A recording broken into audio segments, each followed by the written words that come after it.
How did they find Richard? I want to give you a possible answer and scenario. All speculation on my part. I'm not pulling it out of thin air. I do have reason for it though. Is the arrest of Richard Allen related to Kegan Kline and the Wabash River search?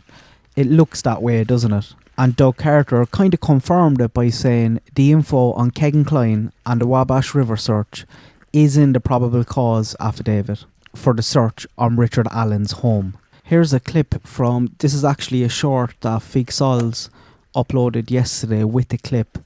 I'll play it here for you, but please go check out Fig's channel as well. Fig is great. I'm sure you all know him or you've seen him on this channel before. He's a good guy. I was moaning about content creators the other day, but there's some good people out there as well, folks. Here's the clip. I asked Carter about the search of the Wabash River and if it was related to Kegan Kline and a deal that he may have made with prosecutors. Carter said that all that information will come out in the probable cause. Right, so what's going on? What were they looking for?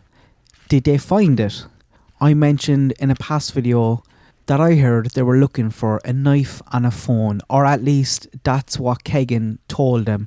But remember, Kegan is a giant liar. And remember, I am not a journalist. I don't want to be. I'm just a fella who's talking to his friends on the internet. I'm not trying to pretend to be something I'm not.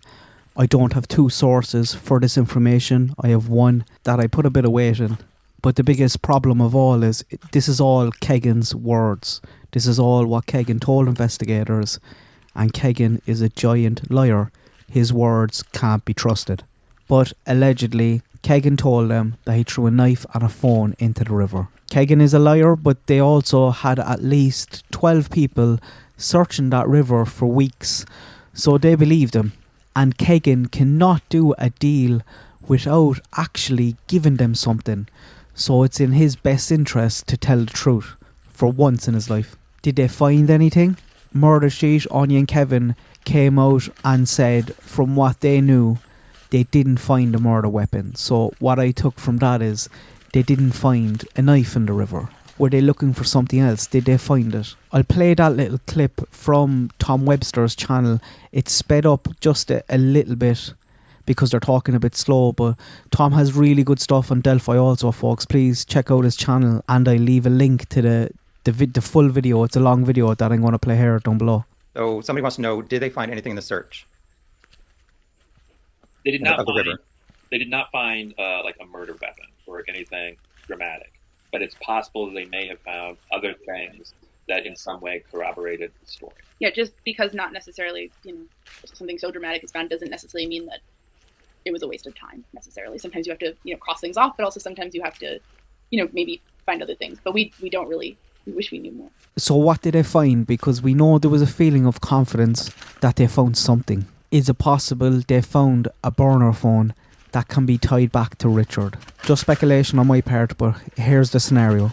Kegan or a person or persons in the Kline home set this up. They were in contact with Richard.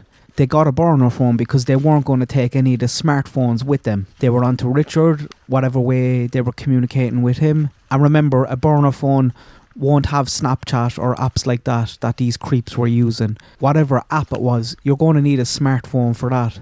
So if they're communicating with Richard on a smartphone, when they get to Delphi, and if they don't have their smartphones, they're going to need another phone. So did they have a burner phone? You're then going to need to contact Richard and be like, you can't contact me when I get into Delphi. How are we going to arrange this? Richard is like, here is a number. Ring this when you are by the Martin gas station and I'll meet you there. The person or persons leave the smartphones at home. They Google the Martin gas station before they leave so they know where they're going to meet up. They go to Delphi, meet Richard. What happens, and on the way home, that person or persons chucks the phone and the knife into the river. That's what I think could have happened. And the phone call that was made from that burner phone to Richard's number was the thing that brought Richard down. Was the thing that brought them to Richard's front door. It's the most plausible to me based off our very limited info. But I do have issues with it, of course. Like, for a start, we have no confirmation from any mainstream media source of Kegan saying that he told the investigators that he threw a phone and a knife into the Wabash River. We have no indication of what they found, other than they felt a bit of confidence and apparently didn't find a murder weapon. And I'm also not sure, folks, how far a phone would be dragged down river. Does anyone know? Because I'd love to know. And I know that river doesn't look deep, but people have told me that that can be a fast flowing, roaring river. And I definitely would have imagined or thought that it would just be dragged along the riverbed after all these years, after 5 years. Maybe not, I've no idea. I'm not an expert on how phones react when they're chucked into rivers. But by any chance, if someone is watching who knows about this stuff, can you please let me know? Is it possible for a phone to be there in that location after all these years?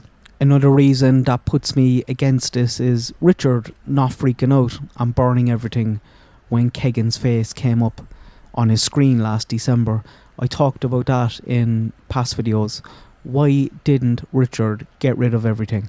It seems mad that he didn't do this last December. And if there is a phone call connection, then that makes this situation much more riskier for Richard. Like, he would surely know that there was a chance that they were looking for a phone when they were searching the river. And he still didn't get rid of what we think is evidence that they found in Richard's home. Unless, of course, Richard used a phone himself or another SIM card, something that he was convinced that made him sure in his mind, even if they did find a phone that the clients communicated on with me, they're still not going to be able to trace it back to me. But folks, you'll be very surprised what can be done with very little info these days. If, and it's a very big if they found a phone that had contact with Richard that day, I do believe there's a good chance it could lead them straight back to Richard. All they need off that phone is the serial number. They'll know the pings, they'll know the number that Richard was contacted on if that's what happened. Once they have that, in my mind, any other slip up on that phone, whether it was a SIM card put into it, anything at all, there's a good chance that they can lead it straight back to Richard.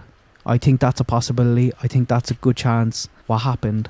But I also, as you can see, have a few issues with it. I'm just not sure whether a phone could be found after that amount of time, that it's not going to be just dragged way down the river. And if they can find a phone, why can't they find a knife? You would think that would be much easier to find. Maybe it was a half-truth from Kegan, who knows. But that's my thinking around it anyway, folks. Let me know what you think. Let me know what you think in the comments. And don't forget to go over and check out Fig Solves, his channel, and check out Tom Webster as well. They have really good stuff on Delphi. Oh, and there's a live stream later on tonight on this channel for little Michael Monkey Vaughan. If you don't know anything about that case, pop into us for a chat. Good luck. God bless. I hope everyone has a nice day.